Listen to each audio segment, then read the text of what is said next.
we have to teach kids rather than just expecting a policy to address it or a law to address it. We have to teach them to think differently and then be able to take control of their lives in a way that's socially acceptable to their developmental age. I just think we are worried so much that we're going to provide the knowledge for them, but that knowledge doesn't necessarily transfer into a skill that will result in them always being safe. That's where I think goes back to teaching kids how to think, not what to think. You're listening to the smartsocial.com podcast. This is our District Talk segment where we interview district leaders to learn how they're keeping students safe on social media. And we also ask them questions that we get from parents all over the country in our program. Now, let's get back to the interview. My name is Fred Van Ranken. I'm at Newton Public Schools in Newton, Kansas, located about a half hour north of Wichita. We're not really a Wichita metro school. We're considered a rural Kansas school. We have about 3,000 students with 9 attendance centers.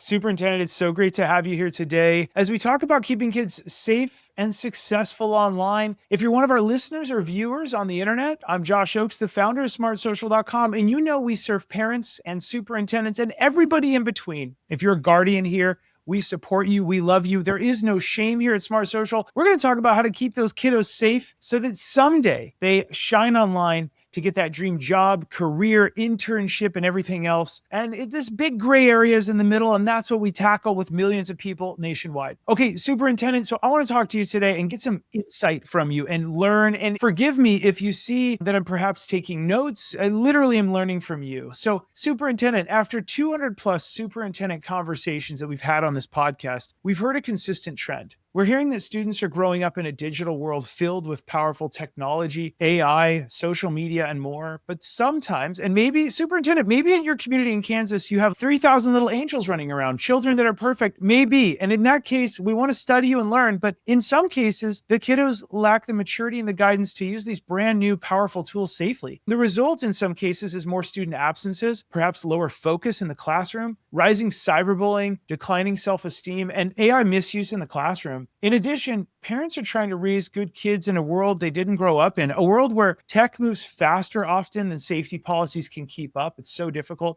And teens know how to hide apps and online behavior. And we're finding that sometimes safety lessons usually come after a crisis, like whack-a-mole. Like, which safety lessons do we introduce? Superintendent, teach me, please, are there any other trends on this topic that you've seen so we can alert other school districts before they see them? The trends, they're alarming. It's scary if you're a parent. I've been in the education business since 1988, right? So I'm old. So I've seen cycles of things, right?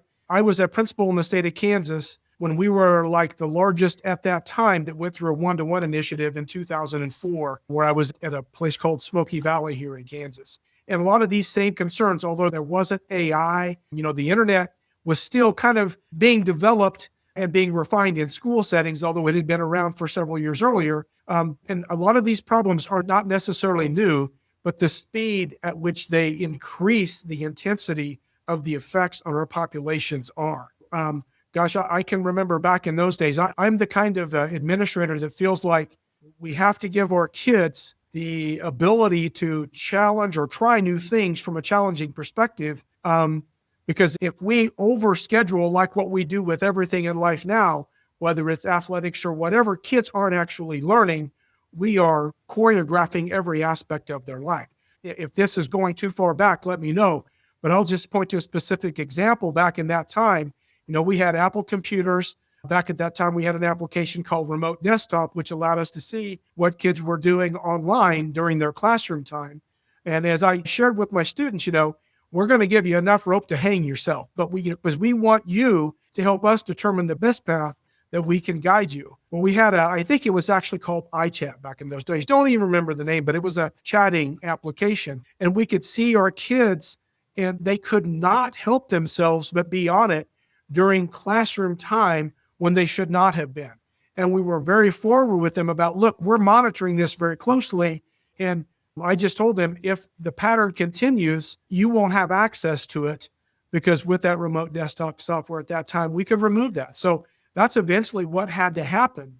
But there were several instances like that with the technology. Our kids are like us, that idea of having access to novel situations and novel things that we can explore without barriers, we're going to do so. And it takes them down some really, really dangerous paths. I mean, like I said, I'm old, right? So you remember the social media site Zanga, the old preface or the precursor to Facebook. That was one of the first things that we had issue back in those days with cyberbullying that was taking place. A lot of these problems are there. Like I said before, it's the speed of the evolution of change and then the intensity with which that's allowed itself to magnify, especially with the handheld devices they also have. So, as a parent, I would be mortified by what kids have access to. And then, what are the schools doing to help support them as they work through that? Now, we're like everyone else, and then we have SIPA compliance with filters and things of that nature, but kids are sharp. They work their ways around those things. I mean, we've had instances where kids have even been able to enter into aspects of our network. They did no damage. They couldn't access some things that would actually do damage, but it showed the links to which they would invade just to be ornery. And some of them do things, from a malicious perspective. Most of them do not. I totally understand the world we're in. It's scary. And my concern with AI and things of that nature, like I said, being old, hopefully we had a real good foundation for critical thinking back in those days. Maybe. I don't know. But I'm not sure with the AI if our kids are really established what I would call good critical thinking skills, to where from an online safety perspective and an online just validation of information perspective, they have the ability to sift through. So it's our job as educators working with our parents in that capacity, because policy is always reactive. It's really hard from a policy perspective to be, proactive. And so we're having to really do a lot of whack-a-mole with policy and interventions and stuff. And I'm not so sure we're doing a great job of actually teaching kids how to responsibly use things, because it's usually a small percentage of our kids that do the adverse things initially, but that word spreads pretty quickly. And it's hard in the school environment nowadays. It really is. It really is. To all of our listeners right now, we're really glad you're here. And we have millions of people who watch us every single year. And parents ask us all over the country different questions. I want to present to you one of the bigger questions we have. Josh, they say in our live events, what advice would you give a student to help them recognize some of the red flags of a dangerous stranger? This is a big one. This is what I call the threats outside the world that want in your house, if you will. Let's hear from a student about how she might, in high school, help a friend recognize these red flags. This is a part of our live parent program, Parents, where teens teach you their teen talks. Let's listen to her. If I had a friend talking online to a stranger, I think that I would feel a little bit uncomfortable with the whole situation. I would advise against it because so many indirect issues can come from that, and it could cause something to be worse than if they had just unadded them in the first place. Some red flags that I would have to advise them to cut it off with this person or to stop engaging would be if the person starts to get very involved in their personal life and they seem to be very intrigued in what's going on with them and wanting to know all the little details about what they do and who they are, and just very personal details and things that you wouldn't normally share with a stranger in real life. If they're very persistent and constantly wanting to talk to my friend or constantly trying to be involved in their life or wanting to speak to them, I feel like that's kind of a red flag. Another thing would be if they ask them to ever meet them anywhere in person right from the start. If they feel a sense of being uncomfortable or their intuition is just saying it's wrong, or if my intuition is saying something feels wrong with this, then I think that's a major red flag. Absolutely. And parents, I do want to remind you that if your school district is a partner, you get access to those teen talks and a lot of other stuff. And I actually have a really special slide I want to share here with the superintendent and get the superintendent's feedback. But remember, you get access to our weekly live parent events and replays. You can see that on the left side of the screen. And if you come to these events, remember, if your district's a partner, you're automatically entered for a chance to win if you just attend one of them. Each week, we give away a 3D printer, a Bluetooth speaker, or a Kindle to promote positive learning. There's teen-led videos in here. So a lot of parents will bring their kids and have the difficult discussion about dangers and too much screen time. And then there's a premium parent newsletter that keeps you updated. When you come to these events, here's what ends up happening in communities like yours. Many kids as young as 10 years old will be unwrapping a cell phone for Christmas, but one school district is offering parents a gift this year, a tool to help them protect their kids using their cell phones. It's really about safety. It's about safety of our learners. Right now, College Community says about 400 parents are using the platform smartsocial.com. That's covered by the district's general funding. The hope is to partner with parents so they're able to keep their kids safe. There's this tool that they didn't grow up with, or they grew up with, maybe one or two apps on that tool. and now their students are living in this world. We just believe that, protecting students is not just confined to the 7-hour school day. Their safety is important to us beyond that. Smart Social's founder, Josh Ochs, says he's been speaking about safety tips at schools across dozens of states, now reaching even more families by hosting live online Q&As and providing parents pointers. The goal, preventing potentially dangerous situations like chatting with strangers and cyberbullying. You won't be there for them forever. We want to make sure they're resilient and awesome using these new tools, and that they come to you when they need you, and that they make wise decisions when you're not around. College Community says parents have been giving positive feedback about the program as it continues to track students' online safety habits. The more parents know about how students are using technology, how they can use it appropriately, how they can maybe use it inappropriately, or what apps are doing. The apps continue to change. The interfaces continue to change. Some of the potential safety risks for students continue to change. Okay, parents, I want to remind you to come out to smartsocial.com and attend our next events. Let me go ahead and share with you. Remember, all summer long, we're covering TikTok, Instagram, YouTube, Snapchat, Fortnite, Minecraft, Roblox, Netflix, WhatsApp, and more. These are all of our guides available on our website for you 24/7. We have live events on reducing arguments with a family media plan. You spend 35 minutes with us, and we'll show you how to make sure the whole year is a little bit easier on the arguments around screen time. We've got AI family workshops all year long. Again, other times to reduce family arguments. We've got AI for student success. Bring your kids and learn how to be productive and learn future skills while reducing cheating. We got a bunch of techniques on that, and all year long, you'll see all kinds of stuff that we have going on there, which is really exciting. Okay, so we're back to our guest expert here, Superintendent. In addition to these 200 plus of your peers, the superintendents in districts in 40 to 41 states that we've interviewed, we've heard from communities. We've heard that many parents, as you can see on the screen, feel overwhelmed trying to keep up with fast-moving online trends and digital safety risks. In some cases, students are finding ways to increase their screen time and bend the rules, especially when the expectations at school differ significantly from those at home. Please teach us, Superintendent, what trends or pain points are you seeing when it comes to parent engagement, and where do you feel families are struggling the most to stay informed or connected? This is a topic that goes across more than just the technology piece. And it doesn't matter where you live. We're supposedly rural Kansas. We have more of an urban demographic in terms of makeup. We have a lot of diversity and so on. And with the access to the Wichita metro area, things are pretty fast moving. I feel for parents in this day and age because of the economic factors that they face, some of the barriers there. We have so many two-parent homes where both parents are having to work, and it's really hard to be able to keep up on things. I've said for years to my administrators, and information's only important when it's important to them. We've got to figure out a way to make it, whether it's a staff member, a student, or a parent, the information relevant and important to them in a way to where they want to actually prioritize and take the time to be able to assimilate the information in a way that's usable to them. They're just so busy with their lives right now, being able to sift through all of this stuff, because they too, when you look at parents, myself included at times, we're busy being connected and scrolling through hours of Facebook or Instagram reels or whatever it might be, not really understanding what it's taking away from the rest of our life. Being able to engage our communities, not just our parents, but all other members of our community to help with this and help our kids actually feel real connection rather than the virtual connection to this world, because that's a point of emphasis that I think we all need to try to work harder on. I don't know where it's going to take us, but I do know that the engagement piece is something that really, really scares me. When I look, I'm a grandfather now, and I see I've got one grandchild at this point.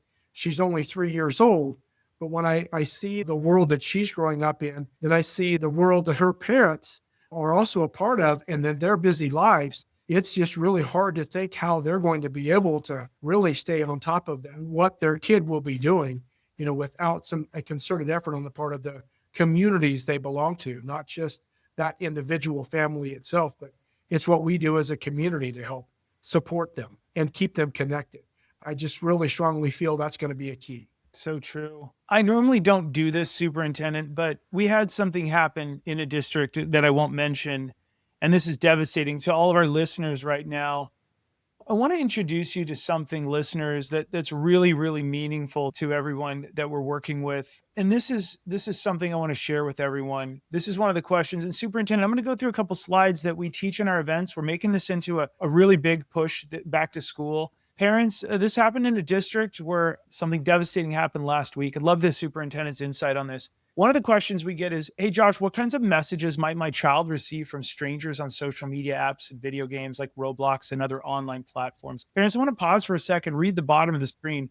We at Smart Social strongly suggest or recommend that you play video games and use the apps with your kids so you can monitor the messages that your child is getting online. Let's learn some of the ways that these strangers might message your child. Now, we've heard this from law enforcement officers. It's very powerful. These are the law enforcement insights. Screenshot this page, parents, or listen carefully. Feel free to forward this episode. These are our top 7 things that they do in order. And then I want to get your feedback, Superintendent, on this. First, they're going to say, let's turn on vanishing mode. And this is in Instagram sometimes. We've all heard of Snapchat, Superintendent advantages. Well, the other apps get jealous and they go, that feature seems important. Let's add it. So vanishing mode, parents, lets you turn on vanishing mode in Instagram when you swipe up. And then if a parent were to log in to that chat box, all of it's gone. It looks like your kids weren't chatting with somebody inappropriate. And the next thing is the predator or someone scary might say, set up another Instagram account and chat with me there. And that way the parents don't have that login. And the bad people are trying to get the kids to think like, oh, something's wrong with their username. They can't interact with me. The kids will believe a story. There's a lot of stories involved in step 2. Step 3 is they'll start to build trust and groom and compliment your kids. You're so pretty. I understand you. Your parents don't get you, which is so dangerous. And they'll start complimenting your kids. Your kids are seeking that attention. And this is kind of where they get it. In addition, the bad people will say, your parents wouldn't understand. Don't tell them that we talked. They hide the relationship. And parents, you're probably listening to this, go, this will never happen to me. It's happening around the country. It's just devastating. So please have this talk with your kids. At the end of the slide, screenshot it, save it, steal it, run with it. Even if your kids roll their eyes, you will have succeeded. But your parents wouldn't understand. Don't tell them we talk. They try and divide. We had this talk here at Smart Social and the research team this morning. Number 5 is, how old are you? Where are you? What school do you go to? You'd be shocked at how much a stranger is often collecting personal information from one of your kids' groups. They chat with me all the time. They're asking where I'm at, and they're piecing together pieces of information. And then next, they'll often say, here's some money, game points, a photo of me, now send one of you. They'll push to get an inappropriate photo from your child. If your child is a 13-year-old boy, they'll pretend like they're a 13-year-old girl and flirt with them for some time. And then this is when it turns, and this is devastating, and the reason why I want to share this today on the podcast. They'll say, now send me money or I'll send this photo to all of your friends and family. They'll harass, blackmail, sextort. They'll threaten the student, causing extreme stress and humiliation to the point where the student will hurt themselves or hurt someone else. Superintendent, have you seen any of this nationwide? You talk to a lot of other of your peers all over. We all want to protect kids and keep them safe.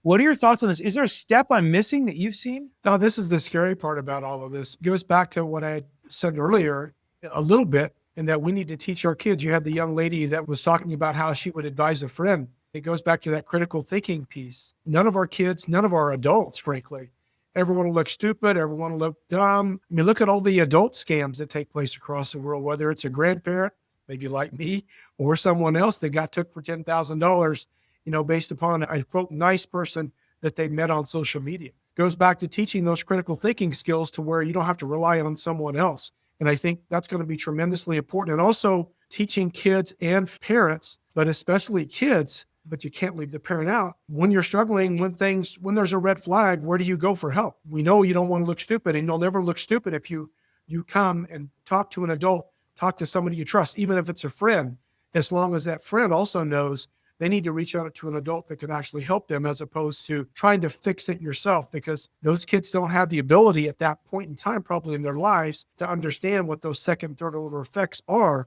of one of these 7 types of things that would take place. That's where we need to be involved to be able to assist them. So this stuff just scares me to death that it takes place. I know that it does, but we have to teach kids rather than just expecting a policy to address it or a law to address it. We have to teach them to think differently and then be able to take control of their lives in a way that's socially, incrementally acceptable to their developmental age. I mean, I didn't say that very well, but I just think we are worried so much that we're going to provide the knowledge for them, but that knowledge doesn't necessarily transfer into a skill that will result in them always being safe. And that's where I think goes back to teaching kids how to think, not what to think, teaching them to look for these signs and know if you have some mental instability in your life. I mean, we've all been impacted by those that have mental health issues. I mean, it's been a buzzword for over a decade, but when you have those red flags that come up, what are your safe ways in which you can embrace those issues that might come up? That might be one of these 7 things to where you're going to be safe, but also learn from them. Yeah, it's an alarming world that we live in. It always has been, but as I've said before too, the speed at which it is happening and the intensity, it's just so crazy that we can't hardly keep up with it. That's why teaching others to be able to address it as best they can and also know where those avenues for assistance are invaluable. So true. Superintendent, I've taken a bunch of notes. First of all, love Kansas. Part of my family's from Kansas, so I love that. But you talked a little bit about, when we talked about parent engagement, you said this is bigger than just tech. Couldn't agree more. I think for all of our parents and our superintendents listening, parent engagement is, I want all of you, I feel like a coach in this industry helping to save lives. I want all of you to really push on that. We're here at Smart Social if you need any help with that. I love how you said, this isn't new, but the speed is increasing. I'm kind of paraphrasing what you're saying, but the speed and the intensity, right? And kids, trusting new things. Kids must try new things. And then also, I like that you said, don't choreograph too much of their lives. I love how you said that. I think that was a lot of parents. There's a lot of tidbits there. In addition, real connection versus virtual connection. I like how you said that. A lot of these predators want a virtual connection and to divide kids from the real connection and start focusing on that. And I think there's a lot of happiness that happens from the real connection. Friends at school, friends at city, in the hallway, real humans we're talking to. And then last, I love how you said, let's teach them how to think, not just what to think. I like that. Superintendent, you took a lot of time out of your day to be here with us. Thank you so much for joining us here today. Absolutely. It's my pleasure. For all of our listeners here, remember you can learn more at smartsocial.com. We want to keep your kids safe and successful in this journey. There's a lot of gray areas out there. We know that there's no shame. If you gave your kids a cell phone really early on, that's totally fine. We want to decouple the cell phone conversation from the social media conversation. Let's wait a little longer if you can. If you want to see where your kids are at, that's okay. Give them a phone and turn on Find My Friends. But let's also wait a little longer for social media. There's a lot of people out there that don't love your kids as much as you do, and we want to protect you from them. I'm Josh Ochs, the founder of smartsocial.com. So many great things happening. And also, parents, one last little tiny thing to tell you about. Remember to keep it light, bright, and polite when you're posting, because your kids are modeling what you're doing online. We'll see all of you on the next episode. Have a great rest of the day. Take care. Thanks for listening to the smartsocial.com podcast. Smart Social helps parents understand technology and social media to keep their kids safe and successful. Be sure to join one of our weekly online live events to become the smartest parent on the block so you can keep your kids safe and protect their future. Also, don't miss our 450 plus online resources and replays you can watch on demand in multiple languages. Are you a school district wanting to unlock these resources for your parents? Reach out to us so we can protect your whole community each week. Have a great rest of the day, and we'll see you on the next episode.